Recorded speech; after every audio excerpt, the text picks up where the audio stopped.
Afrique Université est une web TV panafricaine, universitaire et scientifique, éditée à Yaoundé au Cameroun par l'Agence universitaire pour l'innovation.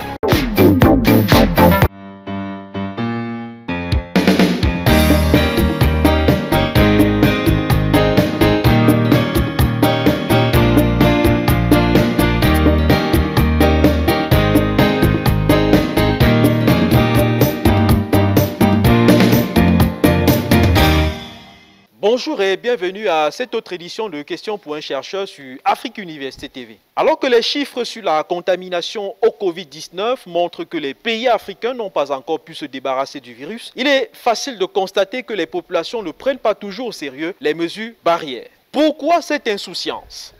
La question, le professeur Altante Désiré Biboum se l'est posée. Agrégé de sciences de gestion, chef de département de marketing à l'École supérieure des sciences économiques et commerciales de l'Université de Douala au Cameroun, elle a publié au mois de juillet 2020 avec Emma Landry Essonneau un article scientifique qui apporte des éléments de réponse à ce questionnement en ce qui concerne le Cameroun. Le titre, facteur explicatif de la résistance à l'adoption des gestes barrières face à la propagation de la Covid-19.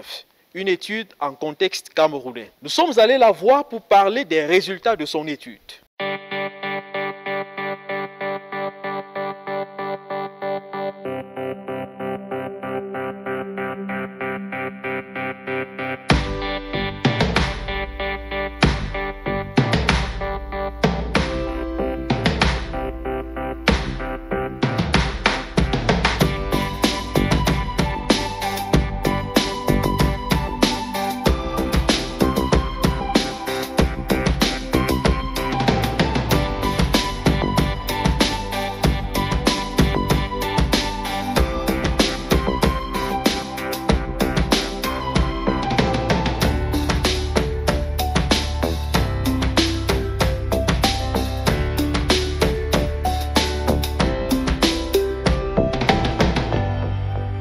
Vous le savez très bien, il y a quelques mois, de manière assez subite, on a dû décider, du moins pour le secteur d'activité que nous concerne, l'université, de mettre la plupart d'activités en berne.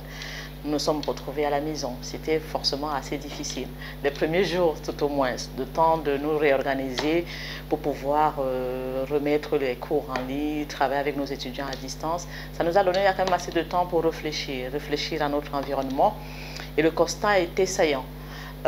Pendant qu'on vivait de plein fouet cette pandémie qui nous est tombée dessus, il faut le dire, on a constaté naturellement que la plupart de nos concitoyens avaient de la peine à se mettre en règle malgré les différentes alarmes qui ont été faites aussi bien par des institutions nationales qu'internationales. Donc, fort de nos observations, des échanges avec plusieurs participants, plusieurs collègues et même plusieurs acteurs, nous avons décidé donc de faire une étude sur les facteurs qui pourraient expliquer justement les comportements de résistance des populations face à l'adoption des gestes barrières qui étaient justement imposés, comme je disais tout à l'heure, par les pouvoirs nationaux et puis même internationaux. Donc nous avons commencé à mener cette réflexion avec quelques membres de notre équipe de recherche. Et donc ça a forcément occupé pas mal de notre temps pendant cette période-là. C'est allé très vite parce que finalement on a trouvé vraiment un véritable intérêt, un engouement à constater, à observer et puis à discuter avec des gens pour comprendre le fond de leurs pensées, pour comprendre pourquoi la plupart des personnes n'arrivaient pas à adhérer à l'ensemble des règles qui étaient édictées. Il faut le rappeler tout de suite, hein, les règles les plus simples, c'était le lavage de mains, le port de masque, ne pas se surcharger dans les transports en commun, éviter, tout au moins respecter la distanciation sociale. De fil à aiguille, on a observé que ces comportements étaient plus ou moins les mêmes qu'on observait dans les pays voisins. C'est comme ça que par la suite on s'est intéressé justement à ce qui se passait au Gabon, en Côte d'Ivoire, au Bénin, au Sénégal. Et question d'avoir justement si les comportements étaient similaires, si les comportements étaient homogènes ou pas. Donc c'est ce qui nous a motivés à faire cette enquête. Naturellement, l'objectif de l'étude, c'est déjà de rentrer dans le comportement des populations, dans le comportement des consommateurs, mais naturellement pour pouvoir apporter, ou tout au moins apporter une contribution à la société, au gouvernement et même aux différents acteurs que nous sommes pour que cela puisse être corrigé dans le futur. Donc pas mal de recommandations ont été faites, aussi bien à l'attention du gouvernement que des consommateurs que nous sommes, pour pouvoir avoir à mieux gérer cette situation, on espère bien dans les années à venir. Corona, qu'est-ce que tu veux? Ouais, Corona, Corona, pandémie, tout est fermé, école fermée. Plusieurs raisons. La première, la plus évidente, l'ennui du port de masque. Vous avez bien constaté que j'ai dû décaler mon masque pour pouvoir me sentir plus ou moins à l'aise. Ça arrive d'avoir l'impression qu'on est un peu étouffé, qu'on n'arrive pas à s'exprimer, à respirer normalement quand on porte le masque. Il y a également le manque d'information, c'est-à-dire beaucoup n'ont pas eu l'information à temps, surtout par rapport à ce qui concernait la désinfection de la maison, de l'environnement, des ordinateurs, sans oublier le coût d'ailleurs, parce que pour désinfecter l'environnement, il faut avoir forcément des moyens pour le faire. Il y avait également la substitution entre l'usage des mouchoirs, par exemple, et le pli du coude. Des fois, c'est un peu plus compliqué de fouiller un mouchoir dans son sac. Et puis, comme ça, on préfère plutôt utiliser son coude. Donc, on se dit que c'est peut-être plus facile comme ça.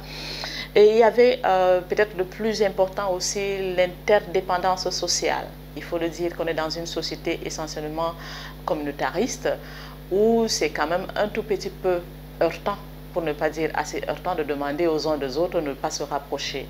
Vous l'avez constaté dans les deuils, dans les lieux de fête, c'est tout à fait naturel dans un marché d'aller vers un commerçant, de se sentir, plus on se sent, on est proche, plus on se sent relativement à l'aise. Donc c'est peut-être dans les mœurs, et ça a beaucoup compté, quoi. On n'arrive pas à se séparer forcément. Même lorsqu'on prend de la distance, au risque même d'heurter l'autre, les autres pourraient même le prendre mal, quoi. L'autre vient vers vous, même lorsque vous exigez que la personne... Et puis finalement, il faut également dire, un des résultats saillants aussi, c'était l'instinct de survie. Les populations sont, la plupart, dans le contexte oblige, sont obligés de sortir tous les matins pour pouvoir se battre, parce qu'on vit au jour le jour. Donc demander les uns les autres de rester à la maison, c'était un petit peu difficile. Donc ils sortaient, ils étaient des fois même conscients du risque, du danger, mais ils étaient obligés de sortir pour pouvoir se trouver de quoi manger en réalité. Donc plus ou moins, ça je le dis comme ça un tout petit peu à l'appel, mais voilà un petit peu les différents signaux qu'on a eus en réalité. Corona, qu'est-ce que tu veux?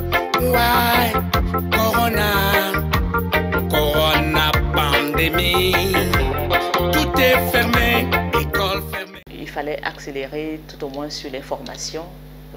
Vraiment, il faut continuer à mettre un accent là-dessus. Concernant le port du masque, il faut éviter de descendre votre masque au menton, car c'est une zone extrêmement exposée. En le faisant, l'intérieur du masque sera contaminé, la bouche et le nez seront infectés par le virus. L'utilisation des masques, ou tout au moins la fonctionnalité des masques, nécessite forcément une adaptation du produit aux spécificités locales, à quelque chose de plus usuel, quelque chose de moins étouffant, quelque chose de plus acceptable. Et donc tout passe également par la sensibilisation. Il faut continuer à sensibiliser les gens, c'est assez important. Corona, qu'est-ce que tu veux? Ouais, Corona, Corona, pandémie, tout est fermé, école fermée. Forcément, c'est dans ce sens que les collègues du Sénégal et de la Côte d'Ivoire m'ont confié d'ailleurs la responsabilité de conduire un numéro spécial de la revue africaine de gestion qui porte sur les organisations africaines face au Covid. Donc ce serait, on est sur ce chantier-là. Après les appels à communication, on essaie de recueillir donc les informations, des communications des collègues de tout pays pour pouvoir voir justement et comparer quelles étaient les perspectives, quelles étaient les problématiques, quelles étaient les préoccupations dans chaque organisation. Donc au bout de cela, il y aura forcément un numéro qui sera publié et pourquoi pas un ouvrage collectif qui est également dans les pipes, qui pourrait donc tenir compte des spécificités, tout au moins d'une étude comparative de la plupart des pays africains qui ont été confrontés à ce mal. Il nous reste a précisé que l'article du professeur Biboum constitue le chapitre 3 d'un ouvrage collectif publié en juillet 2020 sous la codirection des professeurs Viviane Ondoa-Biolé et Sabine Patricia Mungu-Benda.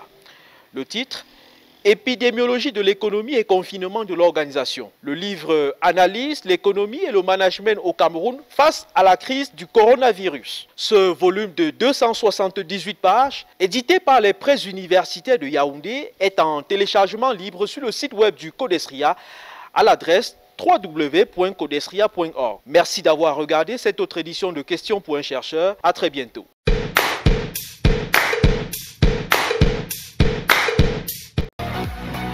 Afrique Université est une web TV panafricaine, universitaire et scientifique éditée à Yaoundé au Cameroun par l'Agence universitaire pour l'innovation.